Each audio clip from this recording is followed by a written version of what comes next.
Good evening, I'm Amna Nawaz. Judy Woodruff is on vacation. On the NewsHour tonight, Rudy Giuliani says President Trump could defy the Mueller investigation while trying to set the record straight after a whirlwind first week. Then, undermining the deal. An Israeli private intelligence firm tries to dig up dirt on the Obama administration's Iran deal negotiations. And stumbling toward peace.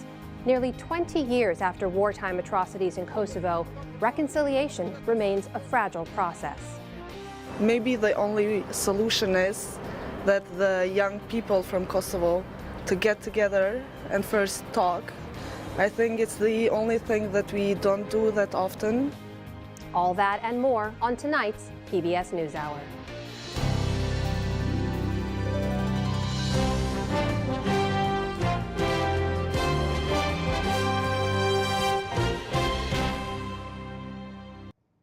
Our lead story tonight is the ongoing legal drama that surrounds President Trump.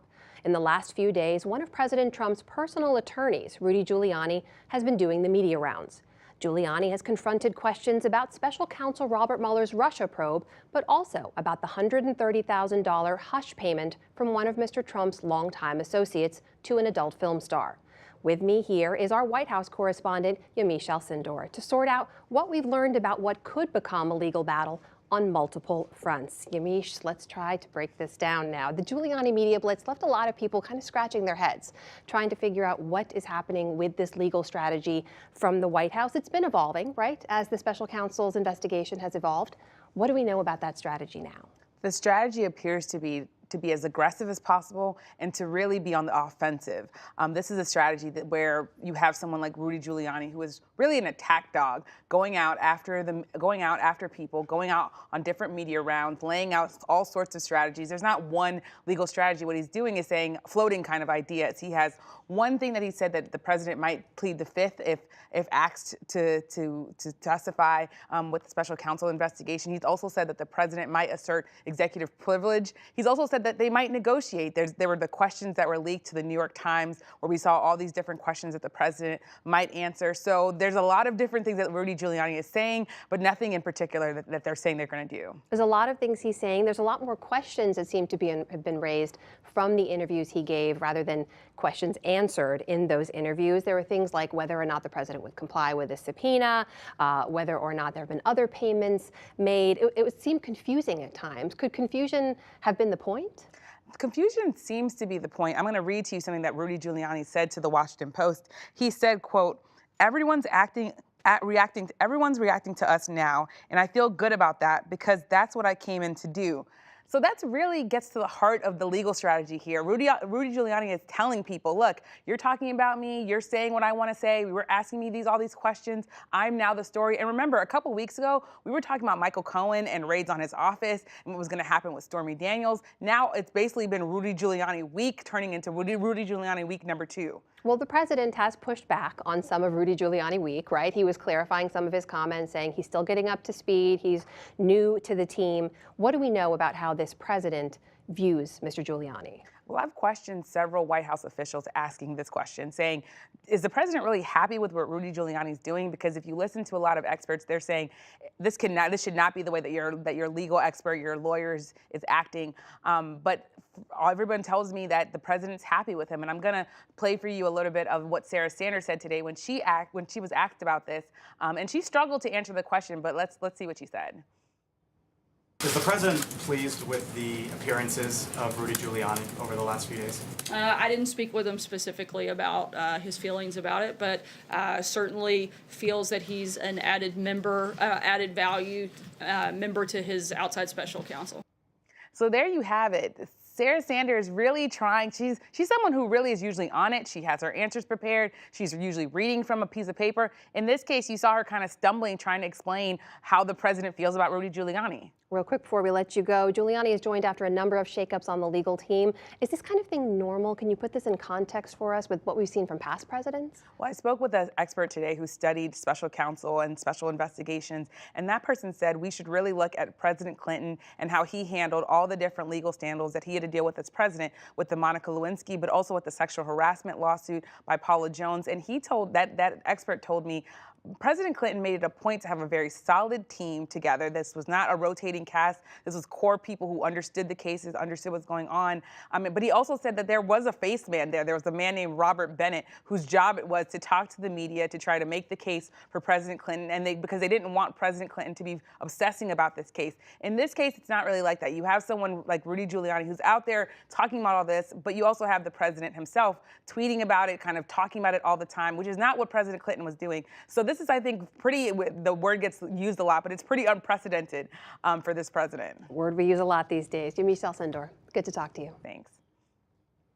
In the day's other news, President Trump put out the word that he'll announce his decision on the Iran nuclear deal tomorrow afternoon. He tweeted the news today ahead of his self-imposed May 12th deadline. Mr. Trump has threatened to withdraw the U.S. from the agreement unless it's revised. European allies have urged against that step. The president and the White House mounted a defense today of Gina Haspel, the nominee for CIA director. She's under fire over her role in harsh interrogation of terror suspects, including waterboarding. White House Press Secretary Sarah Sanders said Haspel is 100% committed to the nomination, despite reports that she'd offered to withdraw. She wants to do everything she can to make sure the integrity of the CIA remains intact, isn't unnecessarily attacked. And if she felt that her nomination would have been a problem for that and for the agency, then she wanted to do everything she could to protect the agency.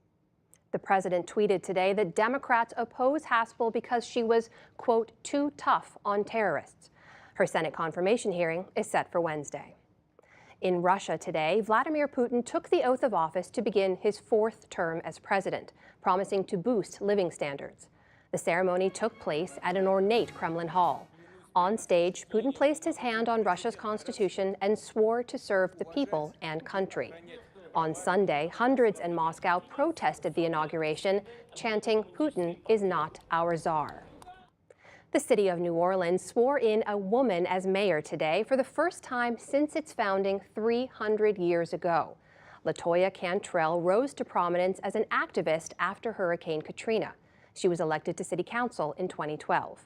After taking her oath of office, Cantrell and supporters strolled out of the Mahalia Jackson Theater in a traditional New Orleans second-line parade. First Lady Melania Trump has unveiled what will be her signature initiative, the well-being of children. The Be Best campaign will focus on emotional and physical health, social media use, and opioid abuse. The First Lady made the announcement in the White House Rose Garden with the president looking on.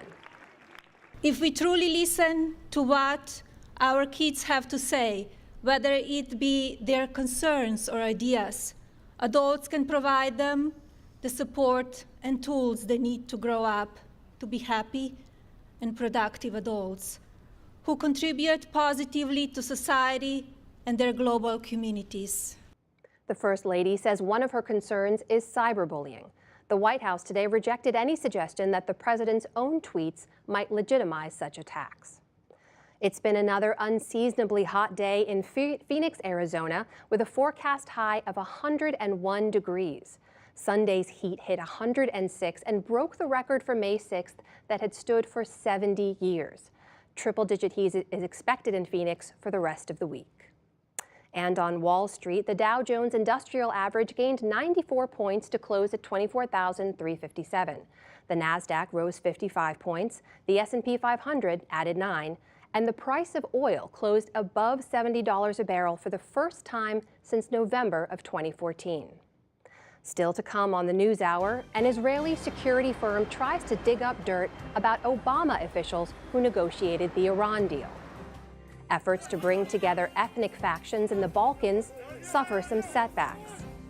The science behind the erupting Hawaiian volcano that's destroyed dozens of homes, and much more.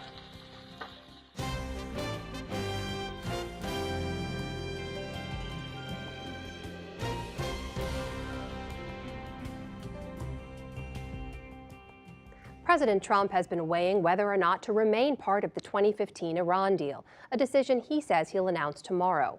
But John Yang now has the strange tale of how and why two Obama administration staffers who helped to shape the pact are suddenly back in focus.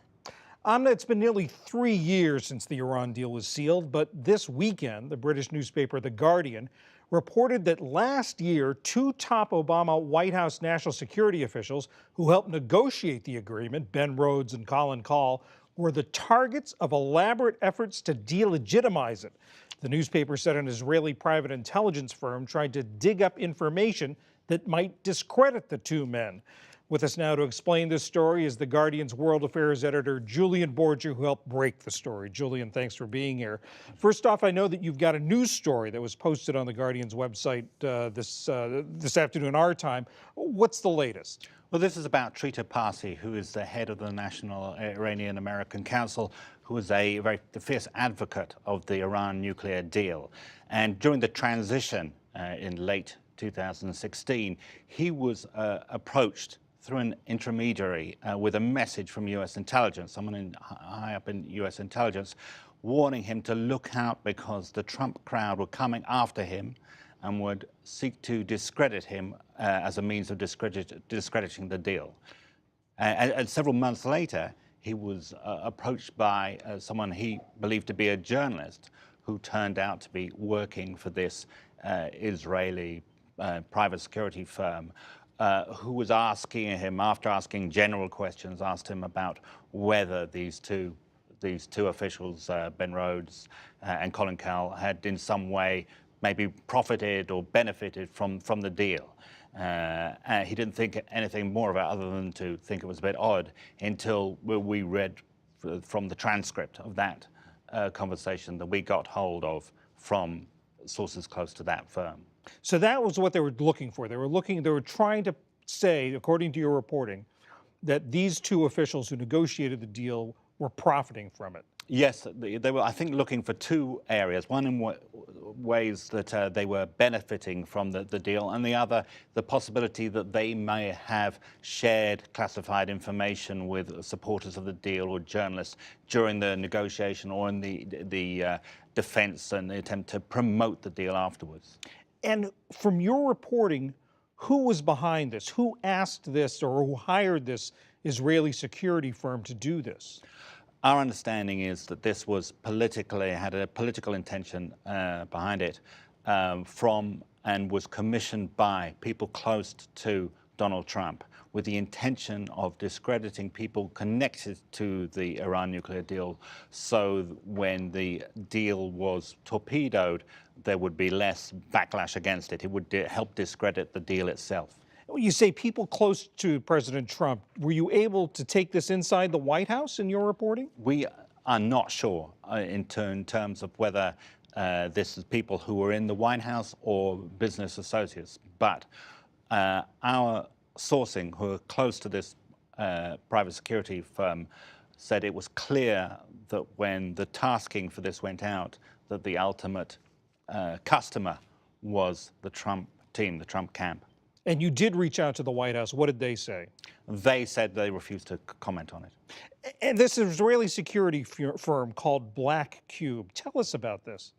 Well, this is a security firm made up of former Israeli intelligence officers. They've been involved in Nigeria.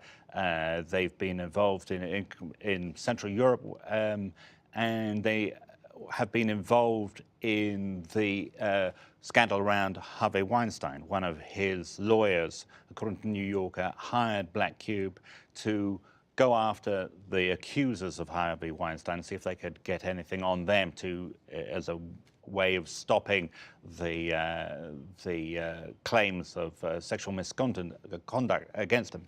Some of the same fake firms that were used to approach Harvey Weinstein's accusers were used to approach the wives of Ben Rhodes and Colin Kahl. And so to some extent, somewhat sloppy of them, using the same cutout firms, using the same photographs of people who are acting under aliases to approach people both in the Harvey Weinstein case and in the Iran nuclear deal case. This is an intriguing story, and I'm sure there's going to be more. Julian Borger, thanks so much. Thank you.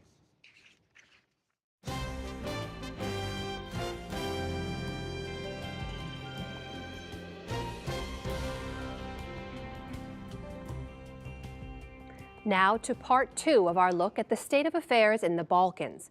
Nearly 20 years after the war in Kosovo, efforts to achieve reconciliation between Serbs and ethnic Albanians have suffered one of the worst setbacks in recent years after a controversial arrest.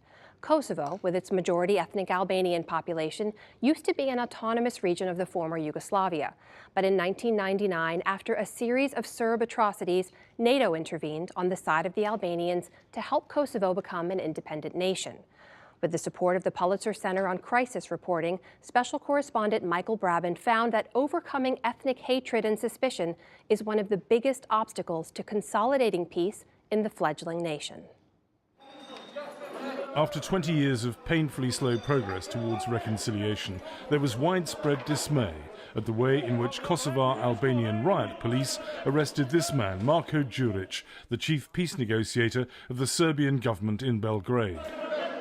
The arrest took place in Mitrovica, Kosovo's most volatile town, where the country's ethnic tensions are accentuated. What happens here frequently influences the rest of the country. Police use force without reason, and I could not understand using force on those people that gather there to talk about peace. Dalibor Jevtic leads a Serb party in Kosovo's parliament, which left the government to protest the arrest. They arrest the person who is the main negotiator of Serbia, and they treat him as a dog. When you have forced on a legitimate representatives of Serbs, what ordinary people can expect then? The Serbs have come a long way since 1999, when their tanks roamed Kosovo, forcing Albanians to flee from their villages. The Serbs' campaign of so-called ethnic cleansing provoked NATO airstrikes. After a 10-week bombing campaign, the Serbs accepted NATO's peace terms. The Albanians of Kosovo, the majority population, were the beneficiaries. In February, Kosovo celebrated 10 years of independence. But the country remains widely unrecognized. Its membership of the United Nations is blocked. The biggest problem in the peace process is trying to convince Serbia, the old wartime enemy, to formally recognize Kosovo. So why would the Kosovar Albanian-led government in Pristina reignite Serb resentment when it needs cooperation? Kosovo's Prime Minister Ramush Haradinaj, a former wartime guerrilla leader, defended the arrest, saying the Serb negotiator entered the country illegally despite being told not to come. That does not send a good sign to the Serbian people, does it? That is the way that they're going to be treated? No, sir, this is not oriented towards Kosovar Serbs. Any elected official, neither Serb officials. That was mainly towards two persons that illegally passed the borders. Some Balkan experts believe that the arrest in Mitrovica was potentially dangerous because it's exacerbated ethnic tensions, and it will also make it more difficult for there to be normalization of relations between the two former warring factions. They also fear it will lead to a hardening of attitudes by the governments here in Pristina and also in the Serbian capital, Belgrade. In return for recognition of Kosovo, the carrot of European Union membership for Serbia is being dangled in front of its president, Aleksandar Vučić. In February, Vučić told Germany's Chancellor Merkel he was prepared to reach a deal in which both Serbs and Albanians lost something. But in recent days, he has retrenched. So will a conclusive peace agreement ever happen? Regional analyst Luzlim Peci. I think that final agreement is possible. It will depend a lot from the engagement of United States of America and European Union. If they are not strongly engaged in the region, then Russia enters with its influence, and then situation becomes more complicated. Russia aligns with the Serbs, and it's in Moscow's interest for Kosovo's current state of stagnation to continue. Most Serbs have a deep emotional attachment to Kosovo and are reluctant to set it free as a nation.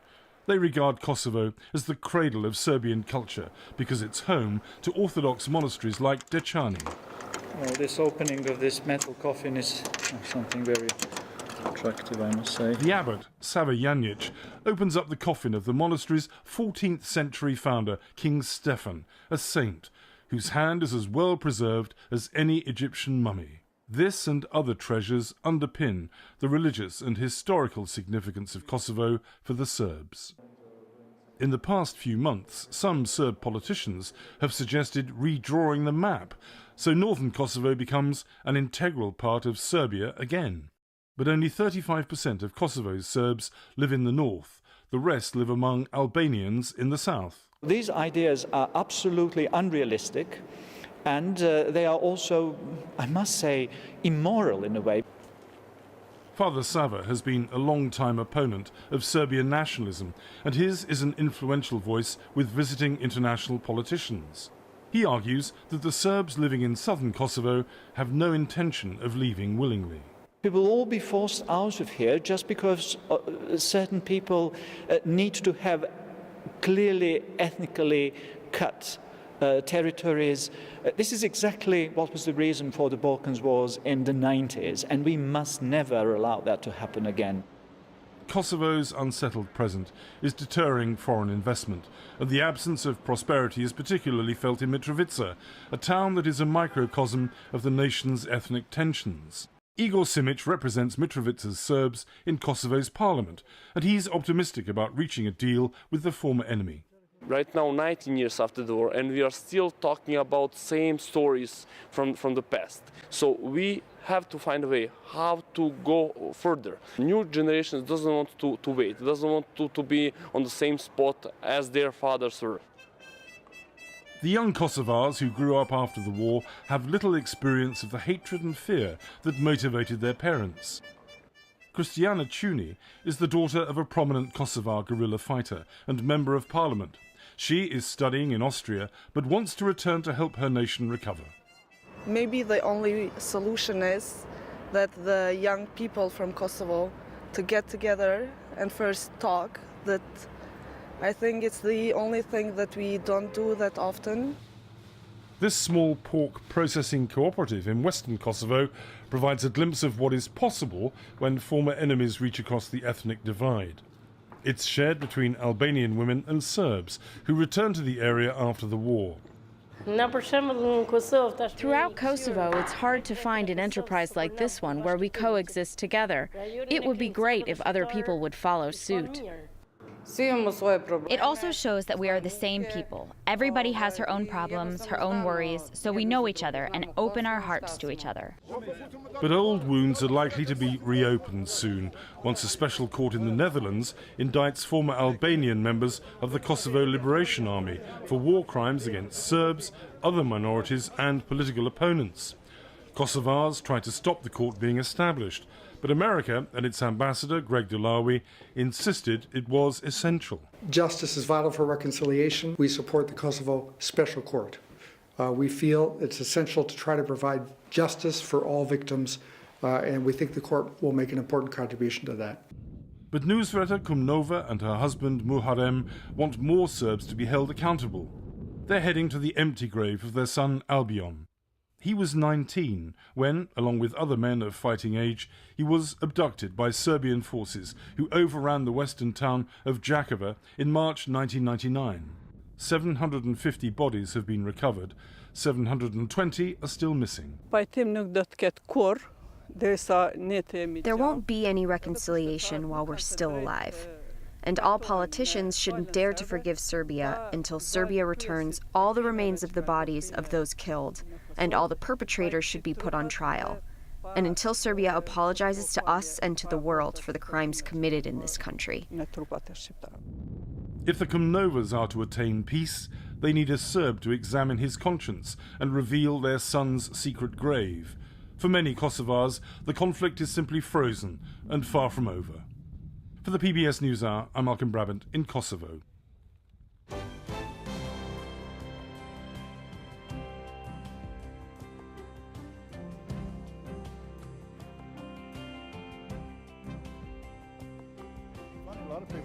Stay with us. Coming up on the NewsHour, the Republicans' West Virginia primary coming down to the wire, and what being educated means to someone who grew up with no formal schooling. Emergency crews continue to battle lava flow and hazardous fumes today, 4 days after the Kilauea volcano erupted on Hawaii's Big Island. Roadblocks are set up miles away from where lava is spilling out from fissures on the street. The eruptions have been followed by a series of small earthquakes. The ground split open near the Leilani Estates subdivision.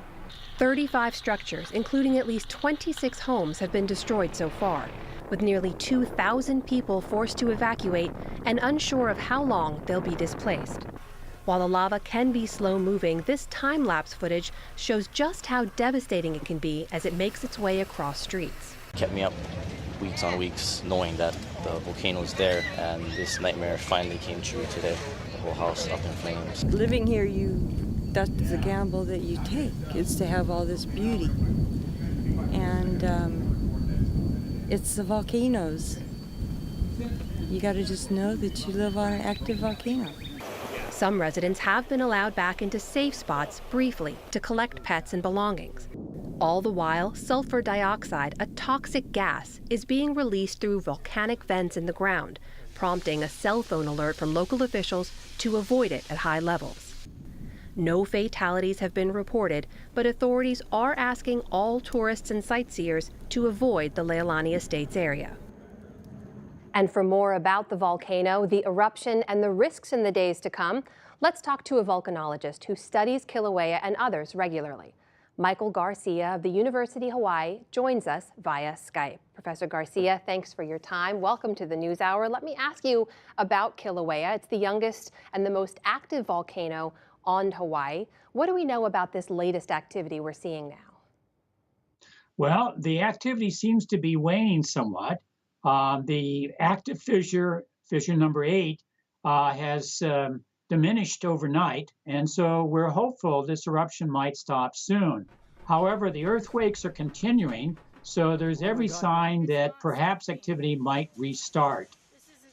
You mentioned those fissures. People have been describing seeing those. That's basically the ground opening up and the lava below bubbling or shooting up in some cases. Help us understand what prompted those fissures in the first place. So the fissures are in response to the injection of new magma from the summit of the volcano. So magma works its way down the so-called rift zone of the volcano. And as it does this, it cracks the earth because the injection of magma is causing the ground to swell. So the swelling leads to the cracking. And as the magma gets closer to the surface, you begin to see those cracks get wider and wider. So for a while, the scientists were measuring the opening of these cracks as a way to try and understand when it might actually erupt. You mentioned measuring those cracks. There's also a lot of other monitoring that goes on around Kilauea. Tell me a little bit about how you keep an eye on the volcano and if we had any sign that this was coming.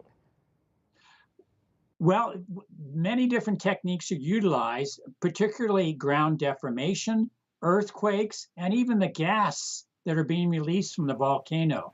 So a variety of different kinds of techniques are utilized to try and understand what's going on at depth. And sometimes we're caught off guard in terms of, like in this case, that the eruption would leave the locations where you had 2 active vents. You had a lava lake for the last 10 years at the summit of the volcano. You had an active vent for 35 years on the middle of the East Rift Zone. Both of those things have lost their magma flow, and instead the lava has drained down the rift zone and then popped up 20 kilometers away from where it was erupting previously. So a lot of the focus as people pay attention to this has been on the lava flow, right? There's been some mesmerizing videos on social media and elsewhere, but you mentioned the gas. I want to ask you about that. A lot of people are pointing to that sulfur dioxide as something that is much more of a threat. Tell me about that. Well, it's a threat if you get caught off guard. Normally, like yesterday in particular, we had strong trade winds. So as long as you're aware of where the vents are and which way the wind is blowing, you should be able to avoid that gas. But there are times when the trade winds drop down and the gas lingers in the forest or along the highways, and you could be caught off guard and get gassed. I've had that happen to me several times. It's a very unpleasant experience. There's been a number of homes destroyed, right? Dozens and dozens, hundreds of people forced to evacuate as well. What can you tell us about this subdivision, this Leilani Estate subdivision that has been particularly harmed by this latest activity? Well, over 1,700 people live in this subdivision, but it's got the highest ranking of a hazard zone on the island. So it's hazard zone 1. So people were aware, I think, that they have some risk, but the last eruption in this area was in 1955. So I think people were under the impression that nothing may happen for a while. Professor Michael Garcia, thank you for your time. You're very welcome.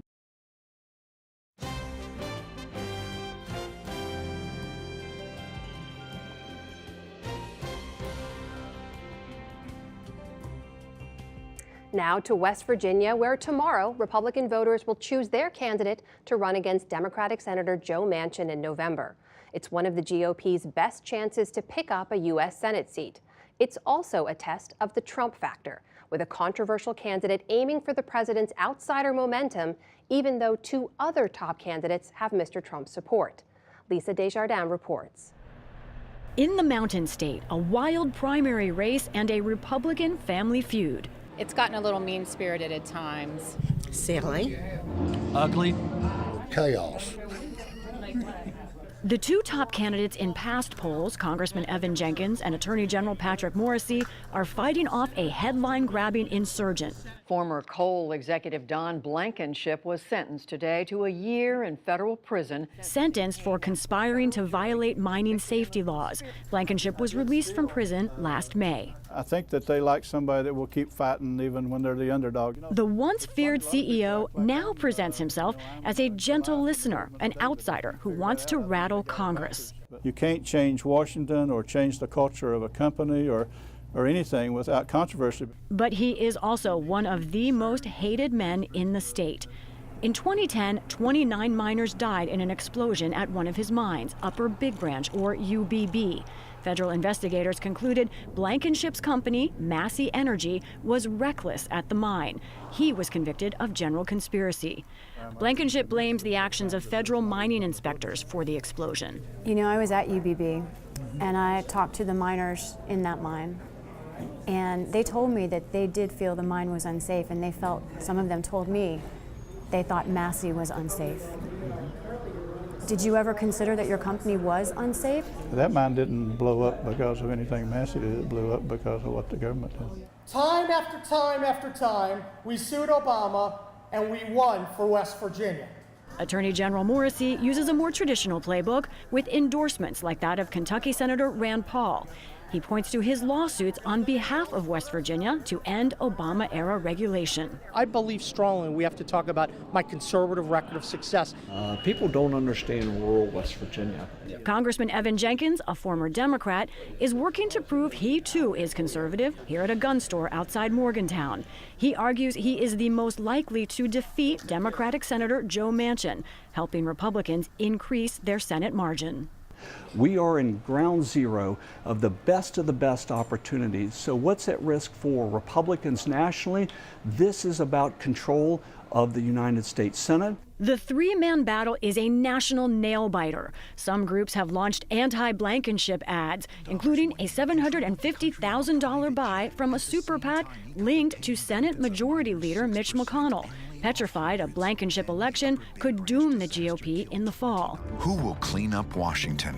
Not convicted criminal Don Blankenship. Blankenship has waged war back, controversially saying Leader McConnell is pro-China because his wife, Transportation Secretary Elaine Chao, is of Chinese descent, and her father is a shipping tycoon.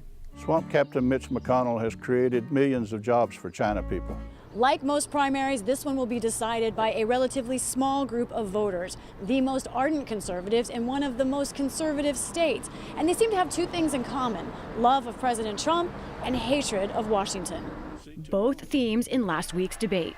You know, I proudly endorsed President Trump in the May primary 2016. I'm the only candidate on the stage who not only has voted for Donald Trump at the convention and in the Electoral College. You can't drain the swamp being like the swamp. But today, in another sign that Blankenship is a real contender, President Trump rang in, tweeting, "Don Blankenship can't win the general election in your state. no way. At an annual shrimp feast in Bluefield, we found undecided voters Larry and Brenda Bowman. We're going to pray about it, let's put it that way. Thinking less about which candidate they like and more about which is the most like President Trump. I will be voting we'll be there to vote. So that President Trump will have someone to work with. Yeah, we need somebody here that's going to back up Trump, because I think Trump's doing the right thing. We need somebody here that's going to back Trump up. How voters decide here will impact Republicans' national landscape and show what voters think it means to support President Trump. Traveling across West Virginia for the PBS NewsHour, I'm Lisa Desjardins.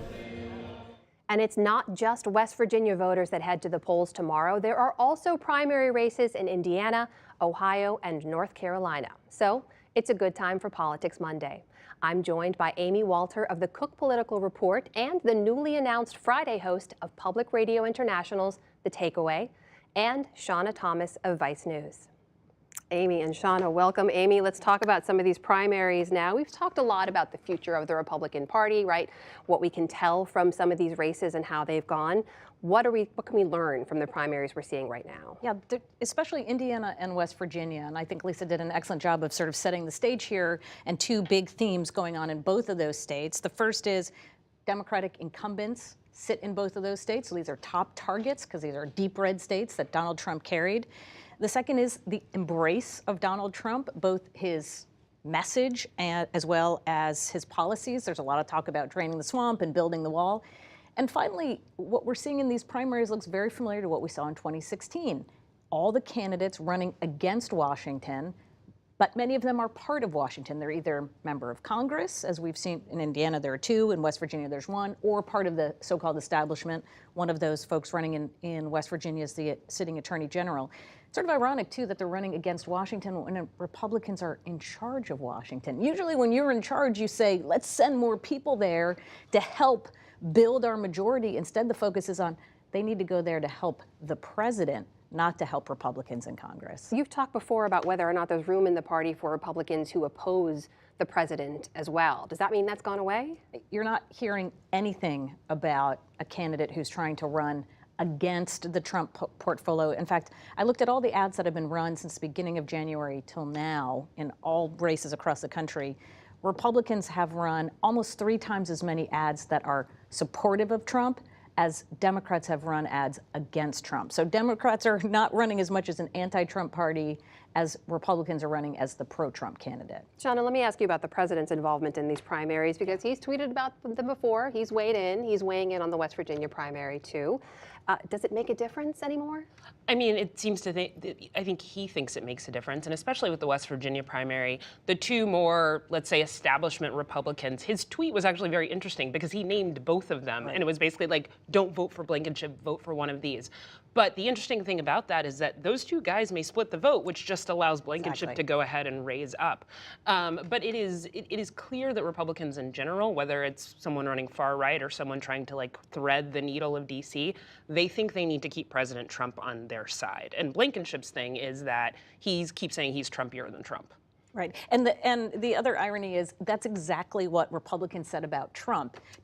If he wins the primary, he can't win a general election. Right. And now you have the president saying, if this guy wins, who's running basically, the same sort of campaign, and he has a lot of baggage, he can't win a general election. I also think he doesn't want to be caught in, the president does not want to be caught in a Roy Moore situation out of Alabama, where he did actually endorse the more traditional candidate, then had to sort of backtrack and kind of endorse Roy Moore, even after saying Roy Moore couldn't win, which he couldn't in that case. This race is a little bit different, but I think they're trying to figure out how do they read the tea leaves a little bit. And he's been tweeting about that connection to the Alabama special election as well. He's also tweeting about the Iran deal. There was a self-imposed May 12th deadline. He now says we'll have a decision tomorrow. He's been threatening and threatening to take the U.S. out of it. So what do you think? Are we in or out? I mean, it seems like everything he has been telegraphing and everything that the Europeans are saying about what they have done to try to convince him to stay in the deal has not worked. So I think we're all just sort of sitting here in DC and assuming that he's going to say he's pulling out. Now, what does that actually mean? It sort of means like that deadline that's Saturday, I believe, May 12th, is about whether we are going to slap our sanctions back on Iran for certain things that we lifted them for in the nuclear deal. And that snapping those sanctions back on doesn't just affect Iran, and it doesn't just affect the United States. It affects some of our dealings with European countries, which is also part of it. So it's a much larger kind of economic problem too. But it seems like he's going to pull us out. We can't know until he tells us, but no one, I haven't talked to anyone, and no European person who knows about this has said that they've convinced him. And he's been talking about this since the campaign. And he follows through on the stuff he campaigns. Absolutely. Can he afford to not do it now after talking about it for so long? Right. I think he does it. Now, the question is always how far he goes, right? Yeah. I'm going to pull out of NAFTA. Well, we didn't really pull out of NAFTA, but we're renegotiating. I'm going to slap tariffs and sanctions, or I'm going to slap tariffs on China. I'm going to call him a currency manipulator. Well, they didn't call him a currency manipulator. There are some tariffs. It's unclear the tariffs where they're going for other countries. But Sean is exactly right. Everything we saw from, it wasn't just when Macron came to the U.S., his body language, he also basically said, I wasn't able to convince him. And then Rudy Giuliani went on TV, I guess it was this weekend or earlier in the week, saying, oh yeah, no, he's definitely gonna tear it. I don't know why that's Rudy Giuliani's problem, but you know, we'll see tomorrow. We expect that announcement tomorrow from the president. Another big story we're watching this week, Gina Haspel has her confirmation hearing on Wednesday. She's the president's nominee for CIA director. If you look back to some of the more recent nominees, look back to Ronnie Jackson, for example. When he got into some trouble, when there was some heavy scrutiny and you knew it was going to be a tough confirmation hearing, the president kind of backed away a little bit. We're not seeing that with Gina Haspel. Is this different? I think it is a little different. I mean, I think one thing is that Gina Haspel is probably qualified for the job. And it was unclear if Dr. Ronnie Jackson was qualified for that particular position. So she has that going for her. And you have to remember, she is the acting director of the CIA right now. I think the issue comes up is about the word torture and her involvement in the destruction of certain videotapes that purport to actually show what the CIA did, waterboarding, and how much responsibility she needs to take for that in an open forum. What about the votes here, Amy? We saw her on the Hill today. We know she was meeting with senators. Joe Manchin came out, shook hands, smiled, said it was great to meet her. We're looking forward to the hearing. Who are some of her problem votes? Well, Rand Paul, the Republican senator from Kentucky, always on issues like this, has been on the other side from where more traditional Republicans have been. He was on the other side of the Bush administration. And in fact, this debate we're having right now about Gina Haspel feels much more like the kinds of debates we had in Congress pre-Trump, right? This isn't about, is she qualified for the job?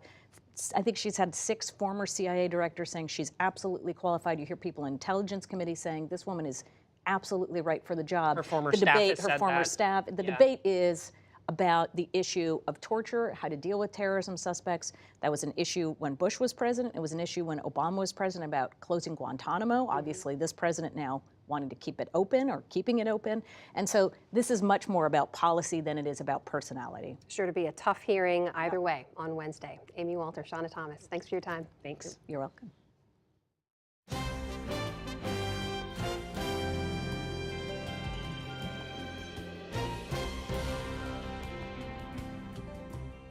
Now, a fictional look at McCarthy-era Washington from one of Washington's most well-known journalists. Yamiche Alcindor is back with this latest addition to the NewsHour bookshelf. The book is a political thriller focusing on a fictional congressman navigating 1950s Washington, D.C. It's a story set in the era of Eisenhower and Kennedy, but also in the shadow of Joseph McCarthy's Red Scare. The author who penned this story also happens to have a day job, news anchor.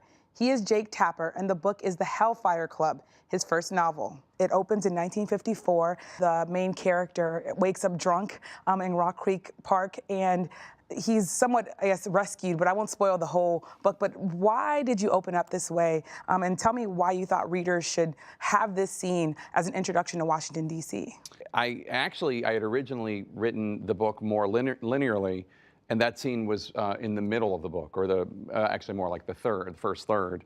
And then a friend of mine read it and suggested, why don't you open the book with that scene, because it's so compelling and you're just thrown into the situation. He wakes up, he's face down in the mud, he doesn't remember getting there, a car has crashed behind him, it turns out that there's a dead body nearby, and you're just thrust into this world. And it just seemed a good way to grab people. I wish I could take credit for the brilliant idea, but it was a friend of mine, Jeff, who came up with it. The Hellfire Club was a real place in Britain and apparently in Ireland. It was the name of some exclusive clubs. Why did you want to write about secret societies? Well, actually, the genesis for this book occurred when I first heard about the Hellfire Club, which you're absolutely right. It was in England in the 1700s, and all sorts of nobility and politicians and rich people, men, would come together on this one estate and have these horrifically debaucherous and sacrilegious adventures. And the more I read about it, the more I thought, what an intriguing world, and not only because of the secretness of it and people living these double lives, but also the fact that it forced them all to have these alliances. I want to ask you about Senator Joseph McCarthy and his role in this book. I'll read just a small passage from the book. It says, "He's impossible to ignore. He becomes this planet blocking the sun, and whatever points he makes that have validity are blotted out by his indecency and his lies and his predilection to smear." You started writing this book in the middle of the Obama administration, but how does your depiction of McCarthy at all connect to present day and in particular to President Donald Trump? They say history doesn't repeat itself, but it rhymes. And McCarthy was in the book, and Roy Cohn was in the book before Donald Trump became a candidate for president. But certainly parts of McCarthy and qualities that McCarthy has that are resonant today, I may have underlined a bit here and there, because not only did McCarthy do the same kind of thing that we see with President Trump, which is saying things that are demonstrably false and smearing people who don't deserve to be smeared, but the world that McCarthy was in, Republican politicians, Democratic politicians, the media, didn't really know how to respond to this. So a lot of the mistakes that we saw in the 1950s with McCarthy are being repeated today. When you talk about kind of the connections to present-day Washington, one thing that I was struck by was the main character. He comes to Washington, D.C., and you kind of feel like, okay, this guy, he has a good heart. He's here to really make a difference. And then he starts doing some questionable things.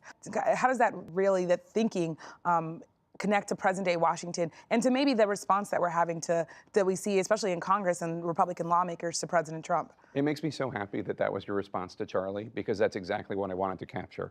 I've lived in this town now for several decades, and I have seen good people come here to try to do good works for the American people. And the system is designed to force them to compromise. Now, sometimes it might just be a small compromise and they can live with it. I'm a Republican, so I'm not going to attack any fellow Republicans, et cetera. Sometimes the compromises might be bigger and deeper. And I have seen people have their principles chipped away and their souls sold off piece by piece. And that's kind of one of the things I wanted to illustrate with this book was, how does it happen? Somebody good who wants to come to Washington to do good is forced into a situation where all of a sudden the system is just dragging him down into the swamp that you hear President Trump talk about. And so I think it's very resonant, different kinds of compromises. Mine are fictitious, but it's the same exact problem that a lot of good people who come to Washington to do good face every day.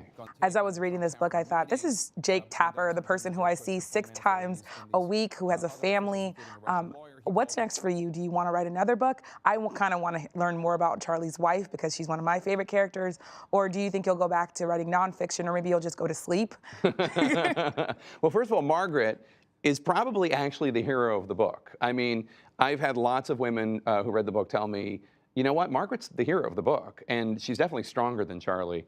I have an idea for a sequel that would take place in 1962 when John F. Kennedy, President Kennedy, is about to go to Los Angeles, and Frank Sinatra desperately wants him to stay at the Sinatra compound, but Attorney General Robert Kennedy is wary of Sinatra because of his mafia connections. I thought that might be a fun thing to write about, and you can play with Hollywood as well as politics.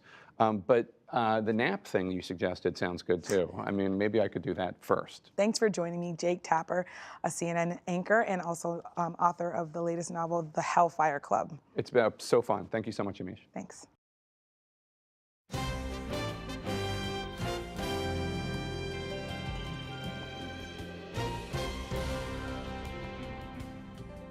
It's graduation season, and the memoir Educated is the May pick for the NewsHour Book Club, in collaboration with the New York Times. Now read this. Its author, Tara Westover, had no formal education until she attended college. The unlikely path that led her there was entirely self-made. Tonight, she shares her humble opinion on how an education has very little to do with the schools you attend. During my first semester of college, I raised my hand in a class and asked the professor to define a word I didn't know. The word was Holocaust, and I had to ask because until that moment, I had never heard of it. I had been raised in the mountains of Idaho by a father who distrusted many of the institutions that people take for granted: public education, doctors and hospitals, and the government. The result was I was never put in school or taken to the doctor. I didn't even have a birth certificate until I was 9 years old, which meant that according to the state of Idaho, I just didn't exist. My older brother bought textbooks and was able to teach himself enough to go to college. When I was 16, he returned and told me to do the same thing. I taught myself algebra and a little grammar, and somehow I scraped a high enough score on the ACT to be admitted to Brigham Young University, even though I had no formal education. That is how I came to be in that lecture hall, asking aloud, "What is a Holocaust?" Because I had never been allowed to go to school, the only history I had learned was the history my father taught me. His perspective was my perspective. He said pharmaceuticals would permanently damage my body, so I had never taken so much as a Tylenol. He said the government had been corrupted by the Illuminati, so I said that too. His ideas had become my ideas. His fears had become my fears also. Once I discovered education, I studied for 10 years. I sought out as many ideas and perspectives as I could find, and I used that body of knowledge to try to construct my own mind. This pursuit would take me to some of the most respected universities in the world, to Cambridge, to Harvard, but it would also take me away from my family. I would become a different person, and that person could no longer go home. What I would come to understand from this journey is that an education is not the same thing as a school. A school is merely the institution through which an education is offered. An education is something you take for yourself. It's a process of becoming. That is the power of it, and that is the danger of it. For some, the word educated has come to mean institutionalized, but it doesn't have to mean that. An education is the remaking of a person. You can submit to that remaking passively, or you can take an active part. To choose the second is to remake yourself. To choose the first is to be made by others. To hear more from Westover, you can join our book club through our Facebook group, Now Read This.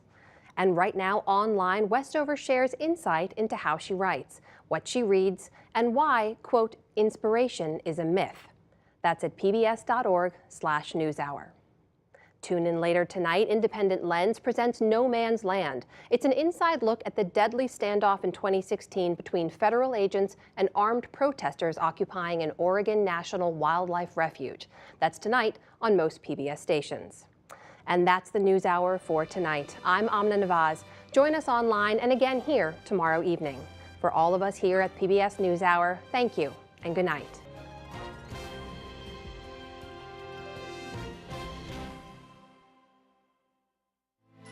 You're watching PBS.